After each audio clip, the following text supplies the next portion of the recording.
Bonsoir à vous, bienvenue dans votre magazine dédié au digital et à l'innovation, Terre d'innovation. Ce soir, nous allons aborder un sujet qui concerne toutes les familles, toutes les écoles et tous les territoires, la sensibilisation des enfants aux risques numériques, donc ici en Martinique, mais partout ailleurs. Réseaux sociaux, messagerie, défis dangereux sur les réseaux sociaux, harcèlement, images qui circulent trop vite. Le numérique est devenu un espace du quotidien pour nos enfants, mais aussi un espace de risque, parfois mal compris, parfois minimisé, parfois dramatique. Aujourd'hui, un enfant peut recevoir son premier smartphone avant de savoir bien se protéger. Alors ce soir, l'objectif est clair, comprendre les dangers concrets, apprendre à identifier les signaux d'alerte et surtout repartir avec des solutions concrètes, locales et accessibles. Parce que protéger les enfants dans un monde numérique, ce n'est pas simplement interdire, c'est accompagner, expliquer et prévenir. Pour en parler, j'ai le plaisir d'accueillir deux invités engagés sur le terrain. À mes côtés, Aurélie Corolus, bonsoir. Bonsoir. Vous êtes la fondatrice de CRL Consulting et plein d'autres choses que vous allez nous présenter.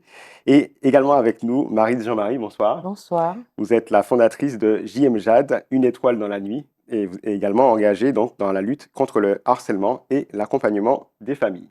Tout à fait. Sensibiliser les enfants aux risques numériques, terre d'innovation, c'est parti.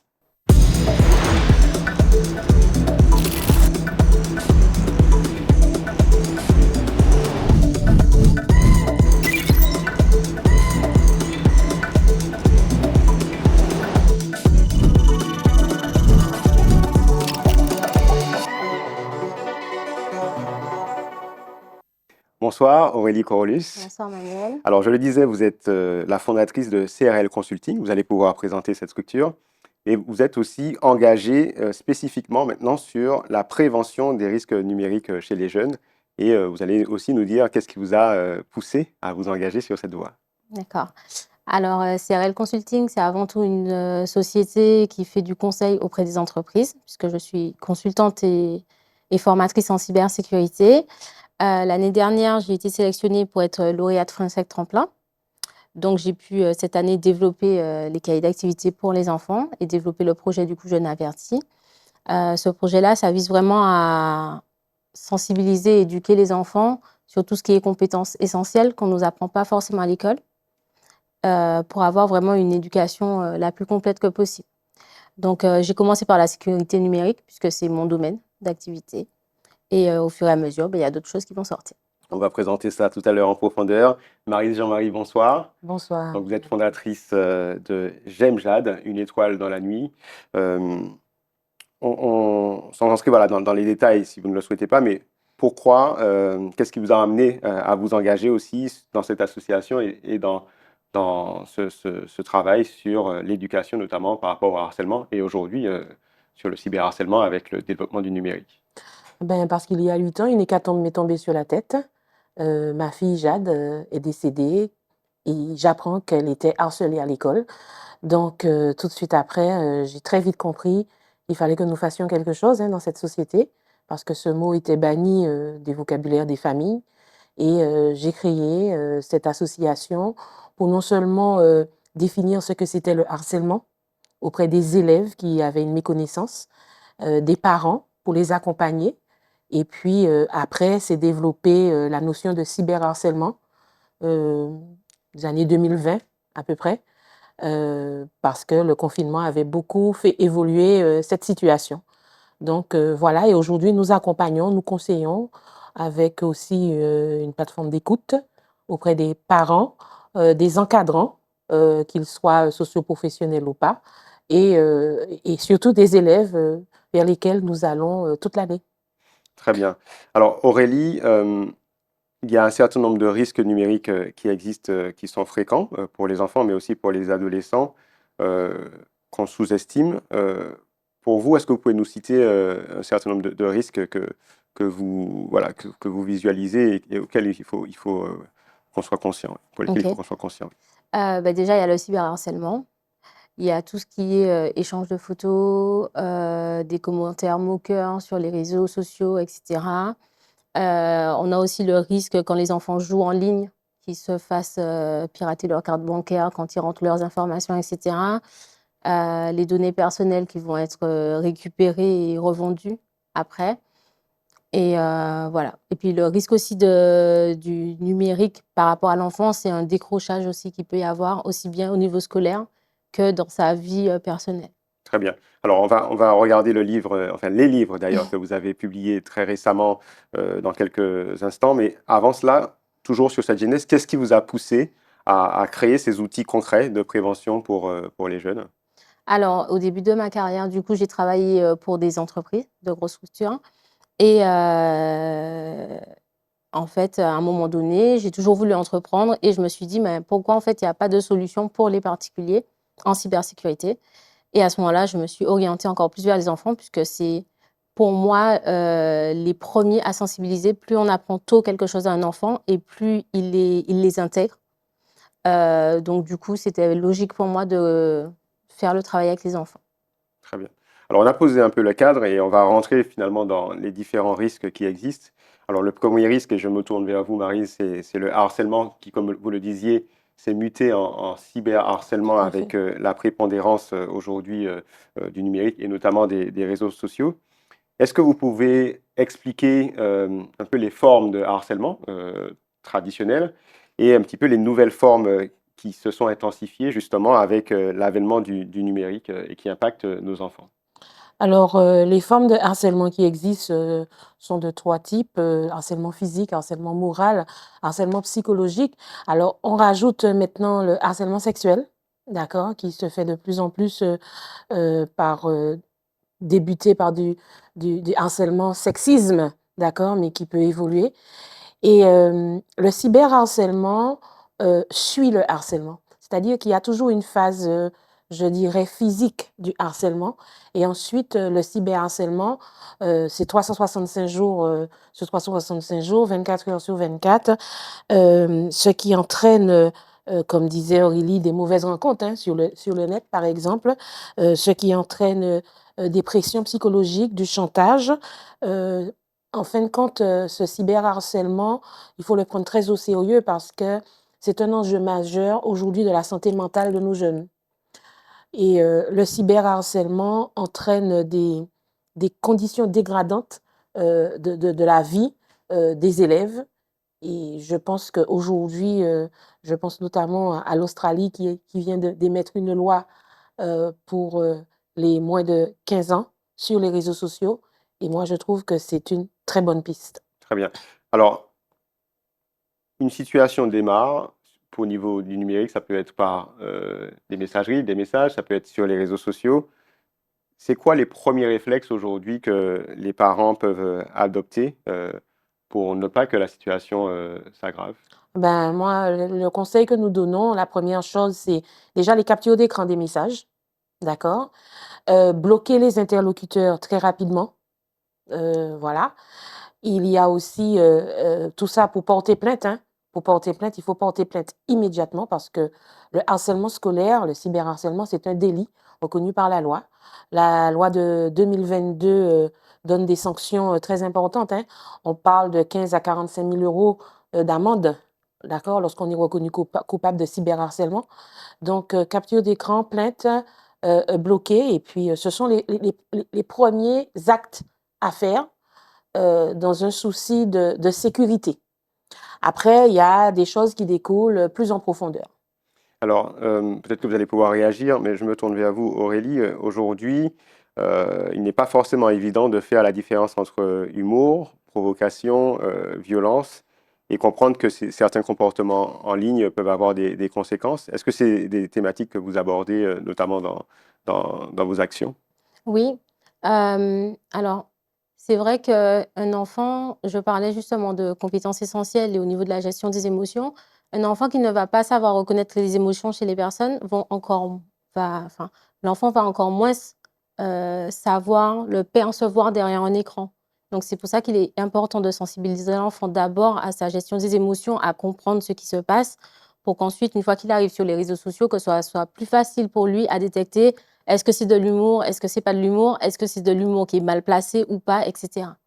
Est-ce que parce que vous êtes une observatrice de terrain, vous observez des tendances qui sont peut-être pas rassurantes, voilà, en Martinique notamment, où vous agissez sur des faits qui sont de plus en plus graves en termes de harcèlement ou de cyberharcèlement, ou peut-être que la tendance s'inverse. C'est quoi votre observation sur le Alors, terrain? notre observation par rapport à l'outil Internet, c'est que beaucoup de jeunes ne s'approprient pas vraiment les valeurs sur Internet. Comme on leur dit, rien ne s'efface sur Internet.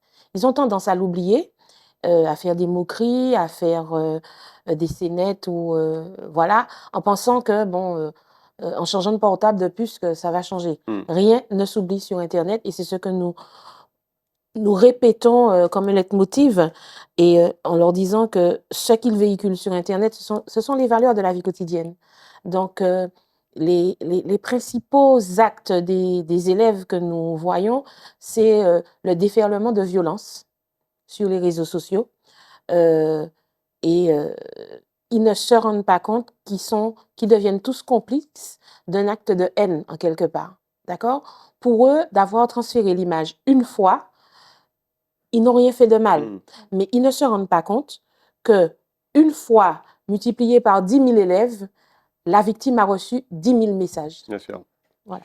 Alors, avant de parler justement, notamment des risques aujourd'hui sur cette partie qui peut aller, vous parler de sexisme, mais qui peut aller de sexuel ou même d'extorsion sexuelle, on va en parler, mais je voulais juste revenir sur d'autres risques que l'on a vus, notamment avec l'avènement de réseaux sociaux comme TikTok, des jeux dangereux, le Oui. jeu du foulard. Voilà, est-ce que vous voulez intervenir sur ça, Aurélie? Est-ce qu'il peut y avoir, enfin, est-ce qu'on observe que d'ailleurs ces jeux continuent? Est-ce que les plateformes ont pris des mesures? Et comment les parents peuvent réagir à cela, parce que souvent, ils ne sont pas eux-mêmes sur ces plateformes. Oui. Alors moi, je ne suis pas sur TikTok. Je suis que sur Instagram et Facebook. C'est volontaire de ma part parce que les plateformes aujourd'hui poussent les gens à consommer de plus en plus de contenu. Et quand on a des challenges qui sont dangereux Donc ou les fameux violents, jeux, hein, c'est ça. exactement, les challenges violents, le fait que ça soit... Enfin, il y a tellement de monde sur ces plateformes, les personnes ne se rendent pas de la gravité du challenge. C'est drôle, etc. On se filme. Mais derrière, en fait, ça a des conséquences catastrophiques sur les enfants et même les adultes, quoi. Donc, Oui, Une je réaction? suis tout à fait d'accord. Les challenges se viralisent très rapidement et on ne se rend pas compte des conséquences sur l'intégrité physique, psychologique des jeunes. Moi, je dis toujours aux parents qu'il faut rappeler que sur Internet, dans la vie de tous les jours, ce sont des valeurs de la vie de la société que nous véhiculons sans céder aux différentes modes et à la pression numérique. D'accord? Parce que c'est très facile pour un jeune de céder à la pression de ses camarades parce qu'il n'est pas sur le numérique, parce qu'il n'est pas sur tel réseau social, par exemple, il n'est pas sur TikTok, donc il n'est pas à la mode. Exact. Donc, il y a un vrai travail de mise en confiance et d'estime de soi à travailler pour ça. Alors, vous l'avez évoqué, Maryse, il y a aussi les réseaux sociaux qui vont avoir des impacts sur l'estime de soi, des impacts aussi potentiellement sur des actes de sexisme, jusqu'à finalement des actes qui sont complètement répréhensibles, comme des actes de sextorsion, donc les extorsions sexuelles, où on va faire du chantage à l'image. Est-ce qu'on peut rappeler déjà les termes, voilà, et les enjeux qu'il y a derrière? Et puis après, on va peut-être, dans la dernière partie de l'émission, essayer de comprendre comment on peut réagir, les solutions par rapport à tout cela. Bon, le cyberharcèlement, c'est un acte qui est agressif. À partir du moment qu'on passe à cette phase, on est déjà, ce n'est plus de l'intimidation, d'accord? C'est qu'on agresse vraiment. Ça se pratique comme par le biais de SMS, de réseaux sociaux, quels que soient les comptes. L'objectif, c'est vraiment d'humilier. L'objectif, c'est de faire mal. C'est pas comme on donne une tape ou un croche-pied, d'accord? Et la publication de photos et de vidéos constitue des circonstances aggravantes. Donc, pour ces circonstances aggravantes, c'est-à-dire le cyberharcèlement, la loi a prévu des sanctions, des mesures très conséquentes. C'est-à-dire que pour les jeunes à partir de 13 ans, il y a des peines d'emprisonnement qui peuvent aller jusqu'à 2 ans d'emprisonnement et pour les parents, jusqu'à 45 000 € d'amende. il ne faut pas l'oublier lorsque c'est reconnu. Alors, différents types de cyberharcèlement, hein. Il y a le revenge porn. Alors, il y a maintenant ce qu'on appelle le harcèlement en meute. C'est le gouvernement qui a déterminé cette expression, Mhm. hein, le harcèlement en meute, parce que ben, ça défile à travers plusieurs utilisateurs la même information. Aujourd'hui, il y a aussi ce qu'on appelle, comment ça s'appelle, le painting. Je n'ai pas tous les termes Mm. parce que je n'ai pas l'âge de ces jeunes, Mm. où par rapport au corps, au nude, C'est ça. d'accord? Mm. Et nous informons les jeunes demoiselles de faire très attention, malheureusement, aux photos qu'elles distribuent, puisqu'il y a une loi sur le droit à l'image. Même entre copines, en faisant des selfies, il faut faire très attention, si ce sont des mineurs, de ne pas propager sur son compte TikTok ou Instagram ma copine en maillot de bain, même si cette dernière était d'accord, son parent peut porter plainte. Ok, alors ça c'est intéressant, mais Aurélie, je me tourne vers vous, puisque on sait que toute révolution peut avoir des effets positifs comme des effets négatifs. Dans cette émission, on parle beaucoup de l'intelligence artificielle. Aujourd'hui, très facilement, avec l'intelligence artificielle, on peut créer des deepfakes, c'est-à-dire des photos truquées ou des contenus truqués. On peut créer des faux comptes qui permettent finalement le cyberharcèlement. On peut manipuler les images. Voilà. Est-ce que ces risques existent et sont déjà réels en Martinique? Et qu'est-ce que ça veut dire aujourd'hui pour les parents qui nous écoutent? Ok, alors on parlait de photos ou de vidéos de jeunes filles ou jeunes hommes. Même avec une simple photo de nous, on peut créer des photos dénudées ou des vidéos de personnes dénudées. Donc en fait, on va combiner une photo de nous. Voilà, Quelqu'un va- l'intelligence artificielle fait très bien les choses C'est ça. aujourd'hui. On ne voit quasiment pas la différence avec une vraie photo. Et c'est ce qui rend la chose encore plus compliquée parce que si on ne voit pas la personne, que c'est on ne faux, peut pas oui. savoir si c'est vrai ou si c'est faux. Mhm. Donc aujourd'hui, il y a vraiment cette problématique. Après, j'aimerais revenir sur quelque chose, Bien sûr. c'est le cyberharcèlement, c'est plus violent que le harcèlement en lui-même parce qu'il y a cette notion où les gens sont sur les réseaux sociaux, ils vont se lâcher, ils sont derrière un écran, ils pensent qu'ils seront pas punis. C'est ça, Ils pensent qu'ils sont sous couvert d'anonymat, ils sont voilà, invisibles. voilà. Mhm. Et en fait, c'est totalement faux et ils se permettent de dire des choses. Des fois, c'est même pas dans le but de blesser, mais quand ils disent des méchancetés ou se permettent de juger quelqu'un, le fait de le faire, ben, il y a d'autres personnes qui le font et au fur et à mesure, ben, ça crée une véritable tendance à harceler cette personne. Donc des fois, c'est pas fait méchamment, c'est pas fait volontairement, mais du coup, ça a des conséquences clairement catastrophiques sur la vie d'une personne. Alors, j'aimerais maintenant qu'on parle des ressources, parce on a dressé un état des lieux qui n'est pas forcément joyeux. Joyeux. J'aimerais qu'on parle des ressources qui sont à disposition, finalement, des enfants, du corps enseignant et aussi des parents, parce qu'on est tous responsables.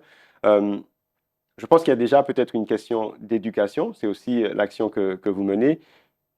Quels sont les messages que l'on peut faire passer au niveau des parents, au niveau du corps enseignant, au niveau des responsables, au niveau des enfants, qui permettent finalement de structurer une pensée pour qu'elle soit une pensée qui ne va pas aller vers ces risques de harcèlement ou de cyberharcèlement?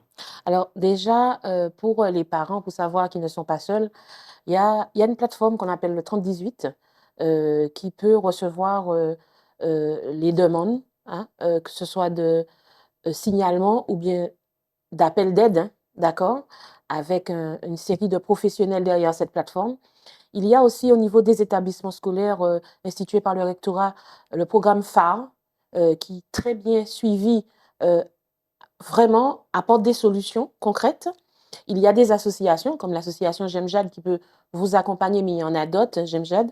Et il y a aussi, il ne faut pas oublier, des applications qui existent pour les parents, puisqu'il faut savoir hein, que la majorité numérique en France est de 13 ans. Le gouvernement avait émis de mettre cette majorité à 15 ans, mais ça n'a pas encore été promulgué. J'espère qu'avec le vote de l'Australie, ça va arriver très vite. Mais il y a des applications pour les téléphones pour le contrôle parental. D'accord? Donc, je ne ferai pas de publicité sur le plateau parce qu'il y a plusieurs Bon, j'en parlerai après, applications. donc Voilà. voilà. Mais il y a des applications pour vous permettre de mieux être accompagné. Donc, vous n'êtes pas seul. Très bien, Aurélie, je voulais quand même qu'on fasse un focus. Vous allez pouvoir montrer ces très beaux livres avec lesquels vous êtes venus. Et est-ce que vous pouvez nous les présenter voilà, donc vous êtes venu avec 3 livres. Oui, alors 3 cahiers, donc Est-ce que vous pouvez les montrer à l'écran? oui. Oui. Donc là, c'est le 4-8 ans, donc je découvre mon monde numérique, donc c'est vraiment pour, les enfants, savoir qu'est-ce que mon numérique, c'est quoi les données personnelles et cetera, toucher un petit peu, savoir où est-ce qu'ils sont, OK? Très bien. Après, on a le cahier 9-12 ans, donc je protège mon identité numérique, où là, vraiment, on va être sur, des thématiques qui sont un peu plus, réseaux sociaux, harcèlement, comment répondre, si on a une situation, ben, qu'est-ce qu'on fait? Mhm. On a des quiz et cetera, on a des jeux, c'est super ludique et enfin, on a le cahier 13-18 ans, donc je maîtrise mon identité numérique qui, lui, va vraiment, aller, au fond des choses pour paramétrer certaines applications, donner les bonnes conduites et cetera et cetera. Voilà. Où est-ce qu'on retrouve ces livres? Alors, ces livres, ben, déjà sur mon site internet, donc jenaverti.fr, en librairie à Casabule et à Cultura. Très bien. Pour J'aime Jade, une étoile dans la nuit, comment on prend en contact avec l'association?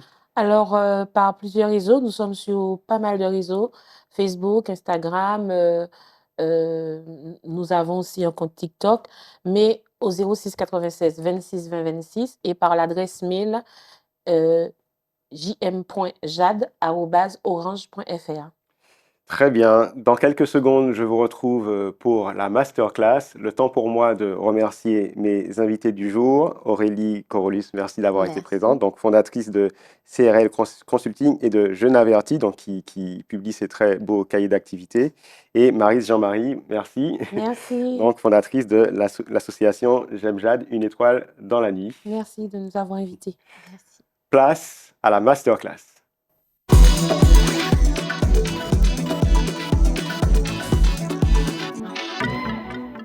Alors, dans cette masterclass, on va s'intéresser aux applications de contrôle parental. Effectivement, il est possible pour les parents de mettre en place en fait des applications qui vont permettre de gérer, de contrôler l'usage du smartphone ou l'usage de la tablette de leurs enfants. Donc, c'est très intéressant à connaître.